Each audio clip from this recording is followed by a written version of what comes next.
वरुण एक शांत स्वभाव का समझदार और जिम्मेदार व्यक्ति था। रोज सुबह तय समय पर ऑफिस के लिए निकलता, दिन भर मेहनत करता, फिर शाम को लौटकर घर की जिम्मेदारियों में जुट जाता।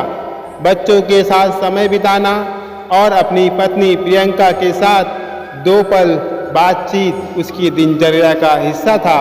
वह परमेश्वर को धन्यवाद देता। उसे लगता अब उसे कुछ और नहीं चाहिए। उसका परिवार, उसका प्रेम उसके लिए पर्याप्त है। समय बीतता गया और उसके व्यवहार में धीरे धीरे परिवर्तन आने लगे। परिवार के अन्य सदस्यों से वह बात बात पर उलझ जाता, जिससे परिवार में उसके सम्मान और विश्वास में कमी आने लगी। वरुण का स्वभाव अब वैसा नहीं रहा। वह जल्दी गुस्सा करने लगा था, छोटी छोटी बातों पर चिड़चिड़ा हो जाता। घर के बाकी सदस्य उसके इस बदलाव भरी हरकत से हैरान थे, लेकिन कोई ठीक से समझ नहीं पा रहा था कि ये सब क्यों हो रहा है। प्रियंका वरुण की पत्नी थी, भोली भाली, अल्हड़ और दिल की बेहद अच्छी। उसकी बातों में मासूमियत थी और स्वभाव ऐसा कि कोई उससे ज़्यादा देर नाराज ही ना रह सके। शादी के 5 साल हो चुके थे। उसकी एक बच्ची भी थी। वरुण को प्रियंका से कोई शिकायत नहीं थी। बस एक शिकायत थी कि वह खुद के प्रति बहुत लापरवाह थी। जब अभी दोनों में बहस होती तो कारण सिर्फ एक ही होता कि प्रियंका अपने स्वास्थ्य के प्रति लापरवाह रहती। प्रियंका को हाल में ही आंखों में दिक्कत हुई थी और डॉक्टर ने चश्मा लगाने को कहा था, लेकिन वह बार बार मोबाइल बिना चश्मे के देखती। उसके दांतों में तकलीफ थी, लेकिन वह अब भी अपने स्वास्थ्य के प्रति चिंतित नहीं थी। मीठे से परहेज करना जरूरी था, लेकिन वह अक्सर मिठाई खा लेती, जबकि डॉक्टर ने उसे बताया अगर लापरवाही हुई तो बाकी दांत भी खराब हो जाएंगे। लेकिन गर्म पानी से कुल्ला करना, दोनों टाइम ब्रश करना उसकी आदत में अब भी नहीं था। वरुण ने कई बार प्यार से समझाया, कभी हल्के अंदाज में, कभी थोड़ा गंभीर होकर, लेकिन प्रियंका हंसकर बात टाल देती। उसे लगता था अरे इतनी सी बात के लिए क्यों चिंता करनी। वरुण की चिंता कोई नई नहीं थी। प्रियंका जब माँ बनी तब से वह उसकी सेहत को लेकर बहुत सतर्क हो गया था। बच्चा होने के बाद वरुण ने बड़ी शिद्दत से कोशिश की कि प्रियंका खुद का खास ख्याल रखे। उससे ठंडा खाने से मना किया, कानों को हमेशा ढककर रखने के लिए कहा था कि सिर्फ गर्म पानी पिया करो और चावल, दही जैसी चीज़ों से उस समय परहेज करने को भी कहा, ताकि उसका शरीर जल्द ही ठीक हो सके। वह खुद से ज़्यादा उसकी परवाह करता, लेकिन प्रियंका इसे नहीं समझती। प्रियंका तब भी अपनी पुरानी आदतों में लगी रही। कभी ठंडा कुछ खा लेती, कभी चुपके से चावल खा लेती। वरुण ने कुछ दिन टोका, फिर चुप हो गया, लेकिन चिंता करता रहा। उस लापरवाही का असर जल्द ही दिखा। प्रियंका को लगातार खांसी रहने लगी।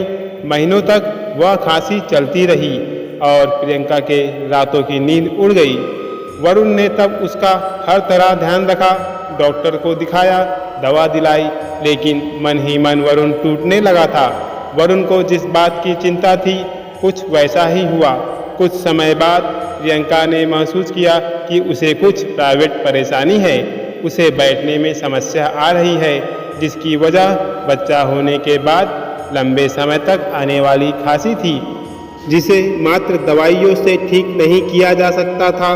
पर अब पछताने के सिवा कुछ नहीं बचा था।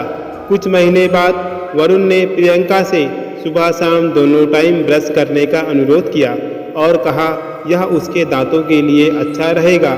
लेकिन उसकी बातों को फिर से प्रियंका ने गहराई से नहीं लिया। समय बीतता गया। लगभग 1 साल के बाद उसका एक दांत खराब हो गया।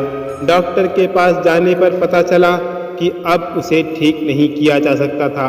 एकमात्र रास्ता था कि उसे निकलवा दिया जाए। इतनी कम उम्र में दांतों का निकलवाना किसी तरह से ठीक नहीं होता, क्योंकि इससे आंखों की चमक और चेहरे के ग्लो में कमी आती है। लेकिन फिर भी यही करना पड़ा।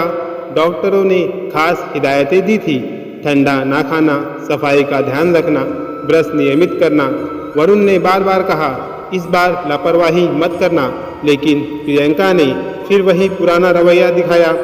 पहले कुछ दिन सावधानी रखी, फिर ढीली पड़ गई। नतीजा यह हुआ कि 2 और दांत खराब होने लगे। उधर वरुण बार बार बच्ची को मोबाइल देखने से मना करता, लेकिन प्रियंका इस विषय पर भी लापरवाह नजर आती। इसे देखकर वरुण और परेशान हो गया। वह जानता था कि गुस्से से कुछ नहीं होगा, इसलिए वह और ज़्यादा चुप रहने लगा। लेकिन क्योंकि मन में चल रही हलचल को दबाया नहीं जा सकता, अगर इसे दबाने का प्रयास किया गया तो वह मानसिक विकार के रूप में सामने आता है। अब वरुण की चिंता गुस्से में बदलने लगी। अब वरुण का मन भारी रहने लगा। वह बात बात पर गुस्सा हो जाता। उसका व्यवहार चिड़चिड़ा सा हो गया था। जीवन की मिठास जैसे कम होती जा रही थी। उसे भविष्य अनियंत्रित लगने लगा था, जैसे सब कुछ धीरे धीरे हाथ से निकलता जा रहा हो। एक रात जब बच्चे सो चुके थे, वरुण खुद को रोक नहीं पाया। उसने प्रियंका की ओर देखा और गहरी सांस लेकर कहा, प्रियंका, तुमने कुछ नोटिस किया कि अब मैं पहले जैसा नहीं रहा? मैं जल्दी गुस्सा करता हूँ, बात बात पर परेशान हो जाता हूँ। प्रियंका चौंकी, बोली, हाँ, लेकिन क्यों? वरुण की आवाज़ में थकावट थी। क्योंकि मैं हद से ज़्यादा परेशान हूँ। मेरी मानसिक स्थिति बिगड़ रही है और इसका कारण सिर्फ यही है कि मुझे तुम्हारे और अपने भविष्य की चिंता है। तुम खुद भी देख सकती हो कि मेरे इस बदलते स्वभाव का कोई कारण नहीं है। यही जॉब, यही घर, यही जिम्मेदारियाँ पहले भी थीं। तब सब कुछ कितना मधुर था, लेकिन अब सब कुछ बदल गया है और इसका कारण सिर्फ यह है कि मैं बार बार समझा रहा हूँ, लेकिन तुम लापरवाही नहीं छोड़ती। मैं जब देखता हूँ कि तुम बच्चों को मोबाइल से नहीं रोकती, खुद भी बिना चश्मे में मोबाइल देखती हो, दांतों का ख्याल नहीं रखती, मीठा खाने से नहीं रुकती, तो मुझे डर लगता है। मैं महसूस करता हूँ कि मेरा भविष्य मेरे हाथ से फिसल रहा है। अगर ऐसा ही चलता रहा तो सब कुछ बिखर जाएगा। और सबसे बड़ी बात, तुम जो मेरे जीवन साथी हो, जिससे मुझे उम्मीद थी कि हर मुश्किल में तुम मेरा साथ दोगी, अब मेरा भरोसा डगमगाने लगा है। प्रियंका की आंखों में आंसू थे। वह जानती थी कि वरुण ने आज पहली बार अपने टूटते मन की बात कही है। प्रियंका ने वरुण का हाथ थाम लिया और बोली, मैं अब सच समझ गई हूँ। उसने धीरे से कहा, मैं बदलने की कोशिश करूँगी, अपने लिए, तुम्हारे लिए और हमारे बच्चों के लिए। इस कहानी का सारांश, प्यार केवल एक एहसास नहीं होता, वह जिम्मेदारी भी होता है।